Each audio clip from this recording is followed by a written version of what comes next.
Þetta er síða 5 í verkefni 9 í Excel og blaðsíða F16. Ég ætla að setja hólfin A3 til A25 í blokk og velja annað útlit á hólf sem innihalda textann KVK. Ég er hérna á Home-flippa, ég smelli hér í Conditional Formatting og Highlight Cell Rules og vel Text that contains. Og ég skrifa þessu tilfelli KVK og hér er ljósrauð fylling og dökkrauður texti. Ég get valið annað útlit í listanum eða farið í custom format og valið útlit en ég ætla að velja þetta sem er sjálfsgefið.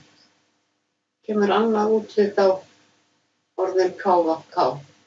Og ég ætla að gera það sama hér, fara í Conditional Formatting, Highlight Cell Rules, Text that contains og ég skrifa, það er sjálfgefið hérna já og ég ætla að velja útlit úr lista hér, ég ætla að velja Red Border og OK. Þá kemur þetta hér.